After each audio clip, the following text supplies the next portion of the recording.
নমস্কাৰ তোমালোক সকলোকে আমাৰ চেনেল লিচিবছলৈ স্বাগতম জনাইছো আজি আমি এই ভিডিঅটোত সদ্য সমাপ্ত মাজুলী জিলাৰ 6 মাহিলী পৰীক্ষাৰ দশম শ্ৰেণী বিজ্ঞানৰ প্ৰশ্নকাকতখন আলোচনা কৰিম ইতিমধ্যে তোমালোকৰ জিলাটো যদি গণিত আৰু বিজ্ঞানৰ 6 মাহিলী পৰীক্ষা সম্পন্ন হৈ গৈছে তেন্তে আমালৈ গণিত আৰু বিজ্ঞানৰ প্ৰশ্নকাকত দুখন আমাৰ WhatsApp নম্বৰ 8811069813 প্ৰেৰণ কৰিব পাৰা তোমালোকে প্ৰেৰণ কৰা প্ৰশ্নকাকতৰ আলমত মই এনেদৰে ভিডিঅ' প্ৰস্তুত কৰিব পাৰিম আৰু এই ভিডিঅ'বোৰে তোমালোকৰ আগন্তুক SSLC 2025ত বাৰুকৈ সহায় কৰিব আৰু এটা কথা তোমালোকক জনাই লওঁ এই পেপাৰখনৰ PDF লিংক মই এই ভিডিঅ'টোৰ তলত ডেসক্ৰিপচনত দি দিম তাৰ পৰা তোমালোকে এই পেপাৰখনৰ PDF ডাউনলোড কৰি ল'ব পাৰিবা গতিকে আহাচোন আজি আমাৰ এই ভিডিঅ'টো আৰম্ভ কৰোঁ যিহেতু পেপাৰখনৰ প্ৰথম 45টা কোৱেশ্চন MCQ হয় আৰু সেই কোৱেশ্চনখিনিত মই আজি এই ভিডিঅ'টোত বেছিকৈ প্ৰাধান্য দিম আৰু প্ৰথম কোৱেশ্চনটোত কোৱা হৈছে এটা বিক্ৰিয়া দিয়া হৈছে তোমাক এটা ৰাসায়নিক বিক্ৰিয়া লিখি দিছে ৰাসায়নিক বিক্ৰিয়াটো হৈছে zinc oxide plus carbon goes to zinc plus carbon ডাই অক্সাইড আমাক এতিয়া প্ৰশ্ন কৰিছে এই বিক্ৰিয়াটোত এক নম্বৰ লিখি দিছে জিংক বিজাৰিত হৈছে দুই নম্বৰ লিখিছে জিংক জাৰিত হৈছে তিন নম্বৰ লিখিছে কাৰ্বন বিজাৰিত হৈছে চাৰি নম্বৰত লিখিছে কাৰ্বন জাৰিত হৈছে তাৰ ওপৰত বেছ কৰি আমি অপচন কোনটো হ'ব ক'ব লাগে শুদ্ধ অপচন কোনটো হ'ব আমি ক'ব লাগে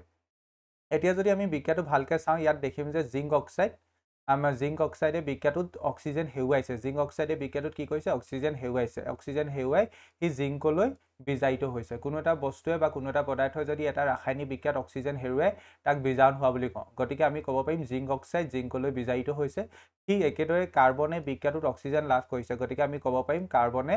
কাৰ্বন ডাই অক্সাইডলৈ জাৰিত হৈছে গতিকে ইয়াত এটা কথা হ'ব লাগিছিলে এক নম্বৰটোত হ'ব লাগিছিলে জিংক অক্সাইড বিজাৰিত হৈছে নট জিংক ইয়াত হ'ব লাগিছিলে জিংক অক্সাইড বিজাৰিত হৈছে আৰু ঠিক একেদৰে শুদ্ধ অপচন এটা হ'ব কাৰ্বন ডাই অক্সাইডলৈ জাৰিত হৈছে গতিকে ইয়াত এই একত জিংক অক্সাইড হ'ব লাগিছিলে জিংক অক্সাইড বিজাৰিত হৈছে আৰু 4 নম্বৰত কাৰ্বন জাৰিত হৈছে গতিকে তেতিয়া এ 1 আৰু 4 শুদ্ধ হ'ল তেনে ফালৰ পৰা চাব গ'লে আমাৰ অপচন এটো কাৰেক্ট হ'ব বাট ইয়াত এটা কথা মন কৰিবা ইয়াত জিংক অক্সাইড হ'ব ঠিক আছে ইয়াত কি হ'ব জিংক অক্সাইড হ'ব এতিয়া নেক্সট কুৱেশ্যনটোলৈ আগবাঢ়ো নেক্সট কুৱেশ্যনটোত কি কৈছে চোৱা নেক্সট কুৱেশ্যনটোত তোমাক কৈছে চিপছৰ পেকেটত নাইট্ৰজেন গেছ ভৰোৱা হয় কাৰণ অপচন এত কোৱা হৈছে জাৰণ নঘটিবৰ বাবে অপচন বিত কোৱা হৈছে অপচন এত কোৱা হৈছে জাৰণ ঘটিবৰ বাবে অপচন বিত কোৱা হৈছে জাৰণ নঘটিবৰ বাবে অপচন চিত কোৱা হৈছে হেমেকি নাযাবৰ বাবে অপচন ডিত কোৱা হৈছে ওজন বঢ়াবৰ বাবে চিপছৰ পেকেটত নাইট্ৰজেন গেছ ভৰোৱা হয় তাৰ কাৰণটো কি জাৰণ নঘটিবৰ বাবে গতিকে ইয়াত অপচন কোনটো কাৰেক্ট হ'ব অপচন বিটো কাৰেক্ট হ'ব নেক্সট কুৱেশ্যনটোলৈ আগবাঢ়ো ইয়াত কৈছে ৰাসায়নিক বিক্ৰিয়া এটা সন্তুলন কৰা প্ৰয়োজন কাৰণ ৰাসায়নিক বিক্ৰিয়াটা আমি কিয় সন্তুলন কৰোঁ ৰাসায়নিক বিক্ৰিয়াটা আমি সন্তুলন কৰোঁ কাৰণ ৰাসায়নিক বিক্ৰিয়াটাৰ বিক্ৰিয়ক পদাৰ্থৰ মৌলব মুঠ ভৰ আৰু বিক্ৰিয়াজাত পদাৰ্থৰ মৌলব মুঠ ভৰৰ সমান হ'ব লাগে গতিকে আমাৰ অপচন কোনটো কাৰেক্ট হ'ব অপচন বি কাৰেক্ট হ'ব বিক্ৰিয়ক আৰু বিক্ৰিয়াজাত পদাৰ্থৰ মৌলব ভৰ সমান হ'ব লাগে option B correct next question number 4 কোৱা হৈছে তলৰ কোনটো বিয়োজন বিক্ৰিয়াৰ বাবে সূৰ্য পোহৰৰ প্ৰয়োজন তোমাক 4টা বিক্ৰিয়া লিখি দিছে ইয়াৰ ভিতৰত কোনটো বিক্ৰিয়াৰ বাবে সূৰ্য পোহৰৰ প্ৰয়োজন হয় আমি জানো যে সিলভাৰ ক্লোৰাইডক যদি সিলভাৰ আৰু ক্লোৰিনলৈ বিয়োজন কৰিব লাগে তেন্তে আমি সিলভাৰ ক্লোৰাইডক সূৰ্য পোহৰত ৰাখিব লাগিব দ্যাট মিন্স সূৰ্য পোহৰৰ প্ৰয়োজন হৈছে গতিকে আমাৰ এই বিক্ৰিয়াটোত সূৰ্য পোহৰৰ প্ৰয়োজন হ'ব সিলভাৰ ক্লোৰাইডক আমি সিলভাৰ আৰু ক্লোৰিনলৈ বিয়োজন ঘটাবৰ বাবে সূৰ্য পোহৰ ব্যৱহাৰ কৰোঁ কুৱেশ্যন নম্বৰ 5ত কৈছে সেউজীয়া ফেৰাছ সালফেটৰ দ্ৰৱ এটা টেষ্ট টিউব এটাত তাৰমানে কপাৰৰ মুদ্ৰা এটা পেলাই দিলে ফেৰাছ সালফেটৰ দ্ৰৱত দেখা যাব অপচন এ নীলা হৈ যাব কপাৰৰ মুদ্ৰাত মটিয়া ৰঙৰ পদাৰ্থ জমা হ'ব অপচন বি বৰণশীল হৈ যাব আৰু মুদ্ৰাটোৰ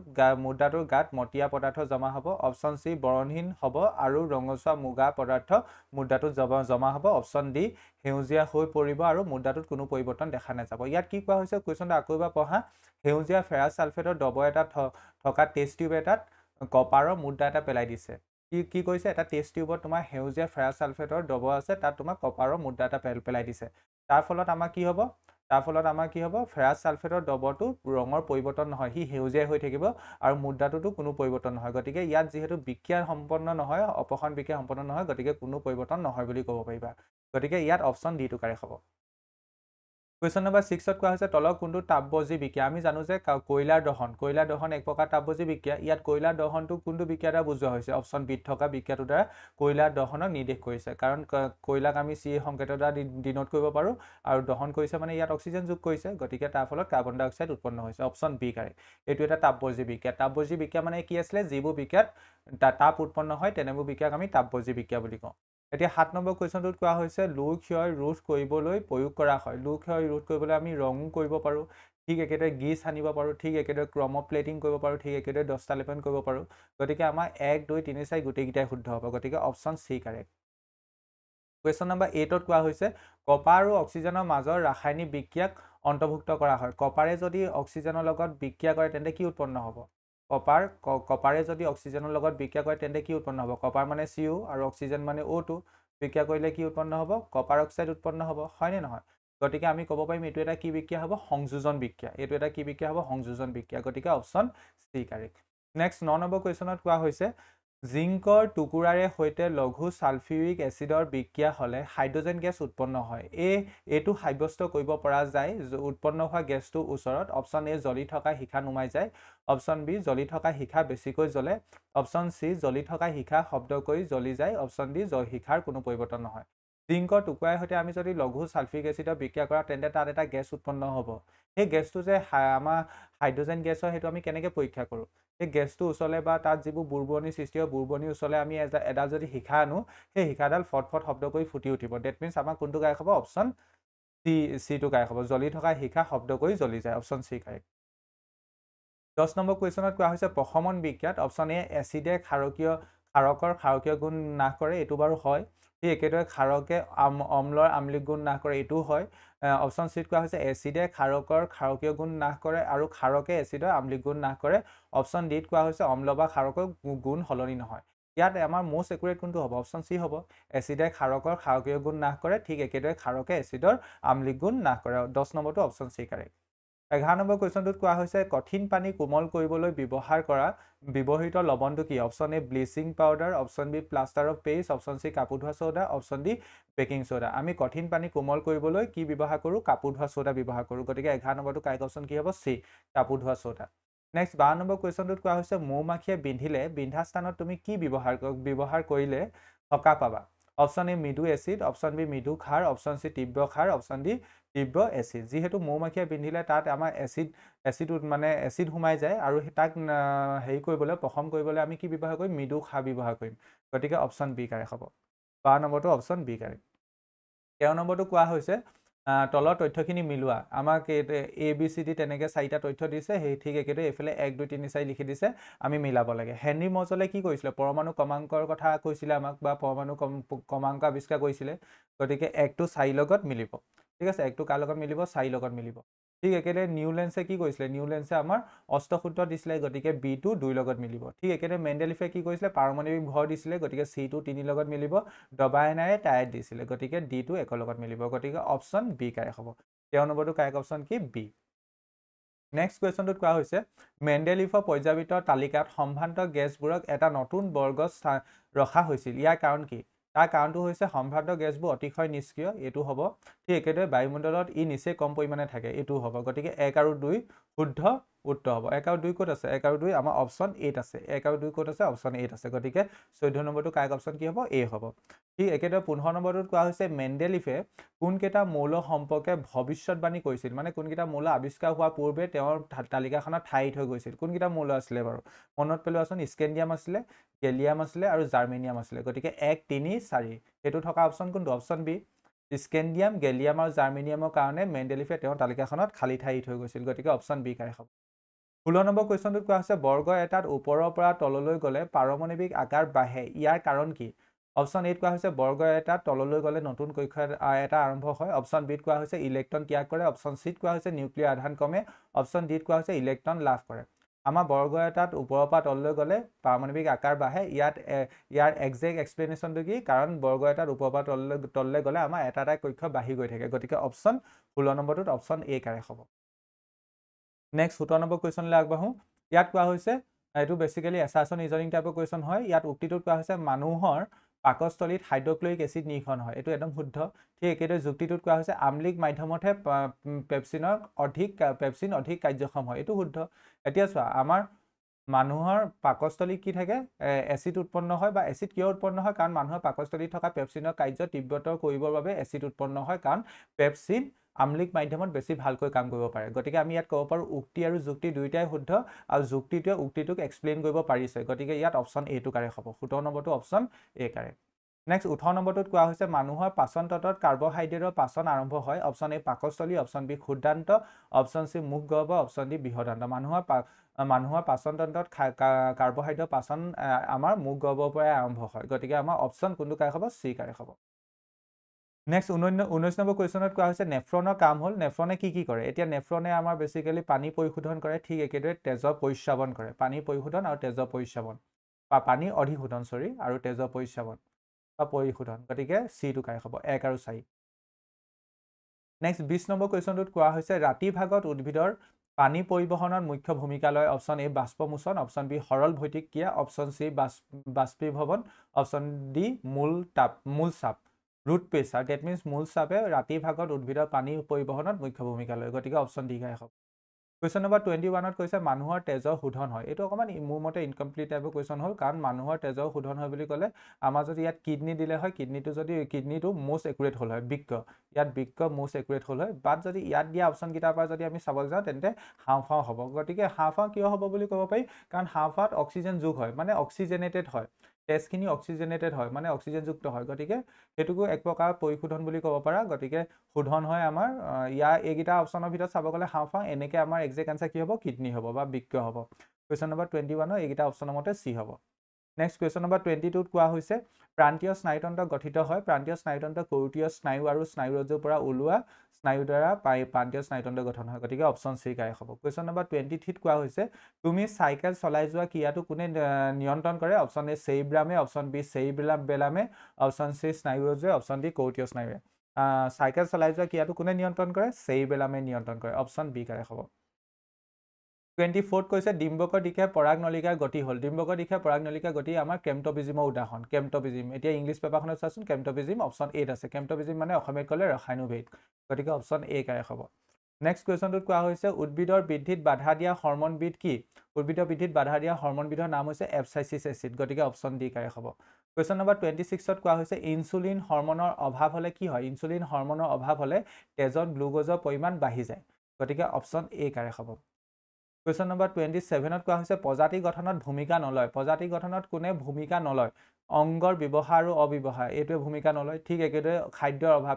প্ৰভাৱ এইটোৱে ভূমিকা নলয় জিনীয় পথ্যচ্যুতি আৰু প্ৰাকৃতিক নিৰ্বাচনে ভূমিকা লয় গতিকে 1 আৰু 2 ভূমিকা নলয় 1 আৰু 2 ক'ত আছে তোমাৰ 1 আৰু 2 ক'ত আছে অপশন ডিত আছে হয়নে option D correct question number 28 ঘূৰণীয়া সেউজীয়া আৰু সুতুৰা হালধীয়া বীজৰ মটৰ মাহৰ মাজত সংকৰণ ঘটালে F2 জেনেৰেশ্যনত আমি পোৱা বীজৰ অনুপাত কি হ'ব 9:3:3:1 গতিকে অপশন সি কাৰেক্ট হ'ব নেক্সট কুৱেশ্যনটোত কোৱা হৈছে 29 সমহস্ত অংগৰ উদাহৰণ হ'ল সমহস্ত অংগ এইকেইটাৰ ভিতৰত যদি আমি চাবলৈ যাওঁ সমহস্ত অংগৰ উদাহৰণ কোনটো হ'ব অপশন ডি মানৱ বাহু আৰু কুকুৰৰ আগঠেং সমহস্ত অংগ মানে উৎপত্তি উৎস একে বাট কাৰ্য বেলেগ মানুহৰ বাহু আৰু কুকুৰৰ আগঠেং ইহঁতৰ কাৰ্য বেলেগ বেলেগ হয় নেক্সট কুৱেশ্যন নম্বৰ 30ত কোৱা হৈছে মানুহৰ আদিম প্ৰজাতি হোমোচেপিয়েন্সৰ আৱাসভূমি আছিল অপশন এ উত্তৰ America option B Africa option C Australia option D Europe ইয়াৰ কাৰেক্ট আনসাৰ কি হ'ব আফ্ৰিকা হ'ব option B correct question number 31ত কোৱা হৈছে অবতল দাপোন এখনত অসৎ থিয় আৰু বিবৰ্ধিত প্ৰতিবিম্ব পাবলৈ হ'লে লক্ষ্যবস্তুৰ অৱস্থান কি হ'ব লাগিব অসৎ থিয় আৰু বিবৰ্ধিত প্ৰতিবিম্ব পাব হ'লে অবতল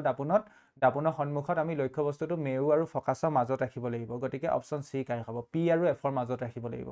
তেতিয়া দাপোনৰ পাছফালে অসৎ থিয় আৰু বিবৰ্ধিত প্ৰতিবিম্ব গঠন হ'ব কুৱেশ্যন নম্বৰ 32ত কোৱা হৈছে পোহৰ ৰশ্মি বায়ুৰ পৰা কাচৰ মাধ্যমত প্ৰৱেশ কৰিলে প্ৰতিফলিত ৰশ্মি কি হ'ব বায়ুৰ পৰা যিহেতু আহিছে পোহৰ ৰশ্মি ডেট মিন্স লঘুতৰ মাধ্যমৰ পৰা ঘনতৰ মাধ্যমলৈ আহিছে লঘুতৰ মাধ্যমৰ পৰা ঘনতৰ মাধ্যমলৈ আহিলে পোহৰ ৰশ্মি অভিলম্বৰ কাষ চাপে মানে লম্বৰ কাষ চাপিব গতিকে 32 নম্বৰ কুৱেশ্যনৰ অপশন এ টো কাৰেক্ট হ'ব লম্বৰ কাষ চাপিব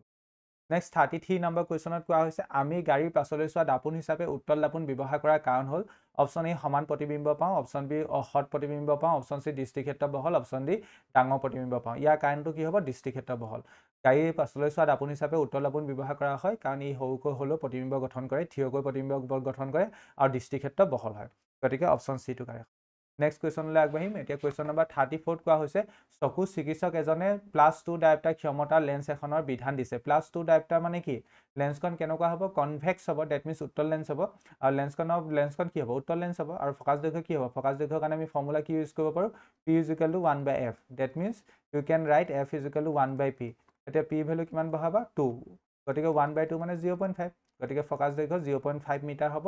আৰু লেন্সখন উত্তল লেন্স হ'ব option A correct 34 option A correct 35ত কোৱা হৈছে অবতল দাপোনত লক্ষ্যবস্তু সমান আকাৰৰ প্ৰতিবিম্ব পাবলৈ হ'লে লক্ষ্যবস্তু ক'ত ৰাখিব লাগিব সদায় মনত ৰাখিবা সমান আকাৰৰ প্ৰতিবিম্ব পাবলৈ হ'লে সদায় লক্ষ্যবস্তু ভাঁজ কেন্দ্ৰত ৰাখিব লাগিব স্থিত ৰাখিব লাগিব option B correct next question number 36ত কোৱা হৈছে সৌৰভাটিত ব্যৱহাৰ কৰা হয় সৌৰভাটিত কি দাপোন ব্যৱহাৰ কৰা হয় দাপোন বা লেন্স কি ব্যৱহাৰ কৰা হয় অৱতল দাপোন ব্যৱহাৰ কৰা হয় সূৰ্য পোহৰ কেন্দ্ৰীভূত কৰিব পাৰি অৱতল দাপোনৰ দ্বাৰা সূৰ্য পোহৰ কেন্দ্ৰীভূত কৰিব পাৰি কাৰণটো হৈছে সেইটো গতিকে 36 নম্বৰ কুৱেশ্যনৰ option A correct next 37 number কুৱেশ্যনত কোৱা হৈছে উত্তল লেন্সত মুখ্য অক্ষ সমান্তৰালকৈ অহা আপতিত ৰশ্মি প্ৰতিসৰণৰ পাছত কি হয় মুখ্য ফকাছৰ মাজেদি পাৰ হৈ যায় বিপৰীত দিশত থকা মুখ্য ফকাছৰ মাজেদি পাৰ হৈ যায় এই এটা ধৰি লওক উত্তল লেন্সৰ ক্ষেত্ৰত পোহৰ ৰশ্মি মুখ্য অক্ষ সমান্তৰালকৈ আহিলে সি কি হ'ব প্ৰতিসৰণৰ পিছত F2ৰ মাজে পাৰ হৈ যাব গতিকে আমাৰ অপশ্যন বি কাৰেক্ট হ'ব